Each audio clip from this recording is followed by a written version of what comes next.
Assalamualaikum warahmatullahi wabarakatuh. Om Swastiastu, Namo Buddhaya, Salam Kebajikan. Kembali lagi ke channel perdana podcast Vinda dengan narasumber yang hebat, yaitu Mas Fajar, Duta Genre tahun 2023. Nah, kita sapa dulu nih Mas Fajar. Halo teman-teman semuanya, bagaimana kabarnya Kak Vinda? Alhamdulillah baik. Saya juga sangat luar biasa, semangat sekali bisa menemani teman-teman semuanya malam hari ini. Nah, Mas Fajar kan Duta Genre tahun 2022 nih. Ya. Pastinya ada pengalaman-pengalaman yang khusus nih. Coba Mas ceritakan pengalaman yang menurut Mas Fajar bagus atau gimana gitu. Oke, baik. Pertama-tama perkenalan diri ya dulu. Nama saya Fajar Ilham Maulana. Kemudian didaulat menjadi first runner up Duta Genre di tahun 2022 Kabupaten Demak. Dan saya merupakan perwakilan dari PIKR nih Kak. PIKR itu singkatan dari Pusat Informasi Konseling Remaja di SMA Negeri 1 Demak. Kalau di SMA 1 Demak itu namanya PIKR Generasi Ceria atau Education Reproduction Club PRC. Bukan ekstra yang sangat puber dengan kehidupan remaja Mas. Untuk pemilihan Duta Genre di tahun 2022 itu merupakan pengalaman yang sangat luar biasa bagi diri saya. Saya dapat pengalaman yang sangat baik, kemudian teman-teman yang cukup ramah ya. Tahun lalu itu bertepatan dengan event Gerebek Besar atau Besaran. Jadi tahun ini juga berbarengan ya, dan itu bisa bersama teman-teman itu tidak terlalu terasa atmosfer kompetisinya, malah merasa kayak keluarga baru, bagian dari Forum Genre Kabupaten Demak. Pengalamannya yaitu pertama kali daftar, mengapa sih saya suka dunia kontes atau perlombaan ya. Pertama itu memang keinginan diri sendiri mendaftar Duta Genre. Pertama melihat tuh seperti di majalah waktu itu di tahun 2016 ada pemilihan Duta Wisata. Saya apa sih Duta Wisata itu? Dan saya juga belum tahu pada saat itu Duta Genre itu apa. Dan di sekolahan difasilitasi lah ada namanya ekstrakurikuler IRC kan. Dan saat itu saya langsung join tuh ya, alhamdulillah dari berbagai anggota saya cukup aktif hingga dijadikan ketua di periode 2022 hingga 2023. Ketua nih guys ya. Ya, kita fokus ke Duta Genre-nya ya. Duta Genre-nya waktu itu pendaftaran dimulai dari mengirim berkas terlebih dahulu. Kemudian ada tes seleksi final. Di seleksi final itu ada tahapan banyak sekali, dimulai dari tes tertulis, kemudian ada tes wawancara. Wawancaranya itu meliputi dari public speaking dan juga kemampuan penguasaan materi wawasan bangga rencana atau generasi berencana. Selanjutnya ada seleksi minat dan bakat. Dan puncaknya yaitu pada grade final, yaitu 10 pasang, 10 besar putra, 10 besar putri, kemudian diambil 5 besar, lalu ada juara harapan 1, juara berbakat, juara influencer, terus ada juara 1, 2, dan 3. Satu pasang itu banyak ya guys. Dan waktu itu terpilihlah juara kedua Fajar Ilham Maulana. Keren, ya, keren, suatu pengalaman luar biasa ya, tentunya itu hal yang seumur hidup tidak akan terlupakan, kecuali 2 kali seumur hidup kalau ikut lagi ya kan. Di samping usahanya memenuhi ya, tergantung kondisi, situasi, dan juga kalau merasa diri kita sudah memberikan yang terbaik ya itulah hasilnya. Kita akan memiliki keharusan untuk berikhtiar ya, berusaha, dan Tuhan yang merat. Oke, itu aja sih. Sekilas pembelajaran dari genre atau pemilihan genre tahun 2022 kemarin ya guys ya. Jadi apa salahnya sih kita mencoba untuk menjadi lebih baik? Nah, udah ya guys ya tentang pendahuluan. Ya, pendahuluan dari kami gitu. Lalu ini kan ada narasumber yang hebat. Pastinya ada materi-materi dari BKKBN yang meliputi segala materi yang bisa mengimplementasikan dalam kehidupan sehari-hari. Nah, menurut Mas Fajar nih, perkenalan dulu ya, tentang apa sih yang dimaksud dengan personal hygiene? Oke, saya akan mencoba menjawab ya. Izinkan saya beralih dulu pekerjaan para perawat dan dokter ini ya, barangkali para pengamat medis kesehatan. Kurang lebihnya nanti bisa dilebihkan di kolom komentar ya.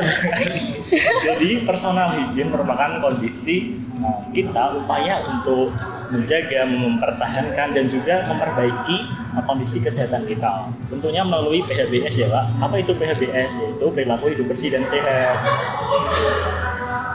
Nah, PHBS itu ya Kak, perilaku hidup bersih dan sehat. Nah, kan dari singkatan PHBS itu sudah diketahui bagaimana sih pentingnya mengimplementasikan personal hygiene dalam kehidupan sehari-hari sih, Mas? Kalau dari aku penting banget ya, karena personal hygiene ini kita harus dimulai dari diri kita sendiri. Mengapa? Karena dengan kesibukan kita, misal kita bersekolah, bekerja, kan keluar rumah ya, dan itu kan kembali lagi ke rumah, bertemu dengan keluarga, barangkali di luar kita bertemu dengan berbagai orang, kita dapat sekali terkena virus atau bakteri yang dapat menyebar ke keluarga kita. Contohnya kemarin itu ada virus corona, terus juga COVID-19 itu, dan juga kita harus dimulai dari diri kita sendiri. Bagaimana sih kita dapat perilaku hidup bersih dan sehat? Dimulai contoh yang sederhana saja lah, seperti kita mencuci tangan pakai sabun, kemudian juga mandi dan lain sebagainya. Itu memang satu hal kecil yang dapat kita lakukan. Barangkali ada tambahan, misal kita mengonsumsi makanan-makanan yang seimbang seperti isi piringku ya Kak. Iya. Ada makanan pokok, nasi, terus ada lauk pauk, sayur-sayuran dan buah. Tentu ada juga kita harus rutin cek kesehatan barangkali, dan juga aktivitas fisik, itu sih Kak. Itu sangat penting ya guys ya. Jadi kita harus menerapkan PHBS itu dalam kehidupan sehari-hari. Nah, menurut Mas Fajar nih, manfaat yang sangat menonjol sih bagi para remaja tentang personal hygiene itu. Oke, jadi manfaatnya personal hygiene yaitu bener ya Kak, hygiene. Jadi kita itu harus merawat diri kita. Bagaimana sih kita dapat menampilkan versi terbaik kita di mata masyarakat. Tentunya itu merupakan hal pertama yang dilihat ya. Kita bisa meningkatkan rasa percaya diri. Barangkali teman-teman yang cewek, barangkali ada yang cowok remaja ini biasanya kan suka itu apa? Sunscreen barangkali atau itu. Apa Kak biasanya? Makanya sunsblock atau celah itulah ya. Itu jangan sebut merek tentunya. Oh iya, sama tidak sponsori kita ya. Dan tidak hanya remaja, ibu-ibu juga ya tentunya, biar glowing, mening gitu. Dan itu merupakan hal yang pertama kali dilihat. Jadi bagaimana kita menampilkan versi terbaik kita di mata masyarakat, dan teman-teman juga tidak merasa risih ya dengan kita, dengan kondisi kita yang hidup bersih, sehat, dan juga tampil gimana Kak, bersih gitu ya Kak ya. Makanya enak dipandang gitu ya. Betul sekali, yang pertama kali dilihat pokoknya. Dan juga kita bisa menjaga kesehatan tersebut agar kita berikan kepada teman-teman kita, agar tidak hanya kita juga harus aware dengan kehidupan di lingkungan sekitar kita. Karena mengapa? Lingkungan juga berpengaruh terhadap kesehatan kita Kak. Seperti tumpukan sampah dan lain sebagainya, polusi udara, kita harus mencegahnya dari sekarang dengan membuang sampah ke tempatnya. Barangkali ada di komposter, di sekolah juga ada bank sampah, di lingkungan masyarakat juga harus dikembangkan. Nah, kan katanya Mas Fajar nih, lingkungan kan berpengaruh dalam hidup sehari-hari. Kan di lingkungan ada pertemanan atau circle pertemanan yang di dalam kehidupan remaja ini. Nah, menurut Mas Fajar, pertemanan itu penting nggak sih bagi para remaja? Pertemanan bagi para teman-teman yang masih duduk di bangku sekolah, pasti di dalam kelas bertemu ya dengan teman-teman. Ada istilah gimana Kak? Extrovert dan introvert. Oke, kalian masuk yang mana nih? Jadi menurut saya cukup penting ya dengan kita memiliki teman, tentunya harus sesuai dengan visi misi kita. Bagaimana teman kita dapat mengarahkan kita ke jalan yang benar, bisa mengajak kita dalam kebaikan, mengajak kita dalam hal beribadah, kita belajar, dan juga dapat bekerja sama. Misalkan ada teman di lingkungan masih belajar ya, kalian kerja kelompok, pasti kan temannya gantian tuh. Ada yang sekelompok itu terus, jadi kelihatan kan siapa yang aktif, yang ngerjain tugas. Barangkali yang nonton nih jarang ngerjain tugas atau mepet deadline. Tentunya itu ya, pertemanan harus kita jaga agar sesuai dengan apa yang kita harapkan seterusnya. Kita juga bisa mencari teman yang sefrekuensi dengan kita, mulai dari cita-citanya. Gimana sih awal mulai kita berteman itu buat apa? Misal punya teman yang sering jogging, lari, atau hobi olahraga, itu kan merupakan hal kebetulan memiliki cita-cita yang sama. Barangkali jadi abdi negara atau pengusaha, itu merupakan saling ngerintis ya. Barangkali seperti yang di TikTok atau Instagram itu biasanya banyak sekali ya konten-konten pertemanan yang hingga awet, hingga Yes. dewasa, hingga sukses bersama-sama. Itu Karena sangat baik, karena visi misinya itu satu. sejalan itu. Kan tadi udah dijelasin sekilas tentang betapa pentingnya pertemanan bagi remaja nih Mas. Terus kenapa sih teman sebaya sangat berpengaruh terhadap perkembangan para remaja-remaja sekarang gitu? Oke, pertemanan pada remaja sebaya kita juga sebaya ya saat ini. Iya. Teman-teman juga, kita jangan takut ya teman-teman.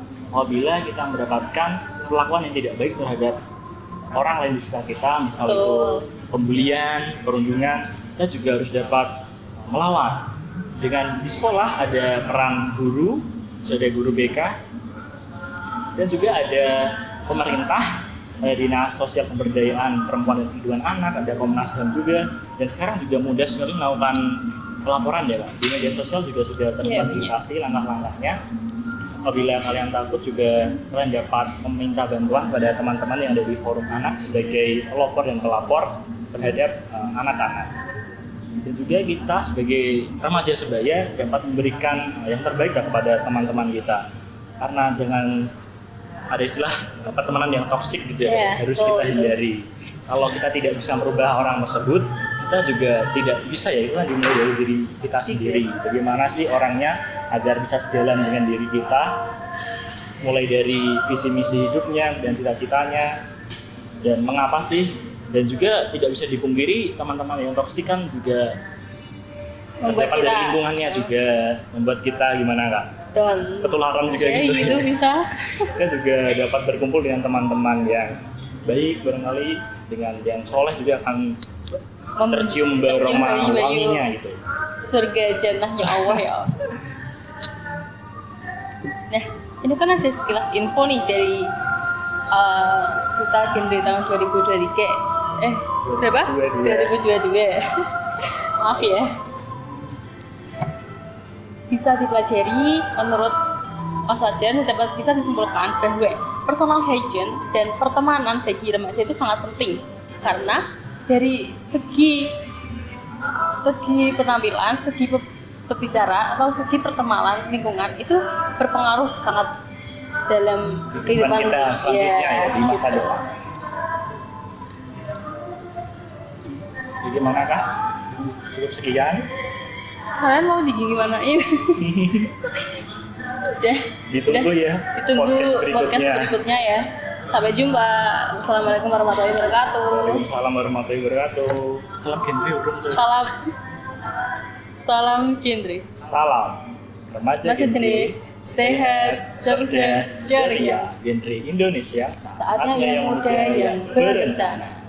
See you next time.